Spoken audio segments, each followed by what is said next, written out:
Akordau bihar ere Euskaldunon eta Euskararen eguna dela. Eskerrik asko eta hurrengo arte.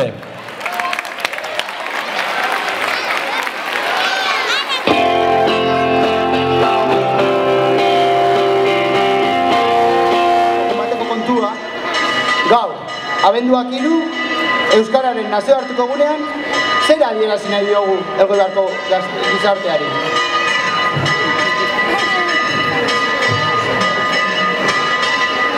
Gaurkoa egun pozgarria da, ospatzeko eguna. Pozgarria eta ospatzekoa da bai, Euskaldunok oraindik ere bizirik egotea. Milaka hizkuntza desagertu dira historian zehar, baina Euskaldunok bizirik iraun dugu. Bizirik iraun dugu gure herriaren izaera hizkuntzari lotuta ikusi dugulako beti. Herri honek mendez mende erakutsi du Euskalduna izateko nahia eta borondatea. Izan ere, euskarak egiten gaitu euskaldun, eta ondorioz, euskaldunon etorkizuna euskarari lotuta dago beti, ezinbestean.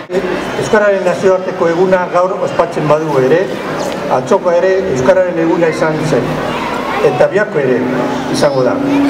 Goizetan esnatu eta lehen berbak euskaraz egiten ditugu bakoitzean, ospatzen dugu euskararen eguna.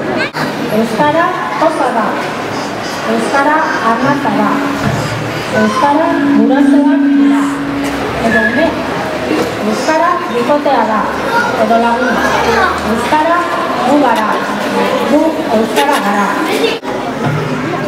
Baina euskara kezka ere bada, euskara ardura ere bada. Gu guztion ardura ere bada euskararen eta euskaldunon etorkizuna. Guretzat euskara garrantzitsua bada, gu garrantzitsua gara euskararentzat.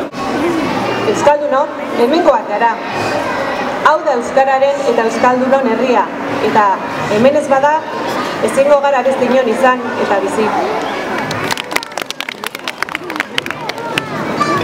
Euskaldun sortu ginen mundura duela milaka urte, eta nahi gabe guztien gainetik horre gaitu betetzen.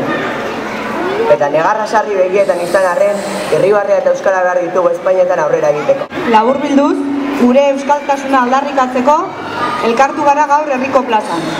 Euskalduna garela esan eta euskaldunak izan nahi dugula aldarrikatzeko. Guregatik egingo dugu batez ere, baina baita geurea bezalako munduko beste herriengatik ere. Elgoibarren 2014ko abenduaren 3.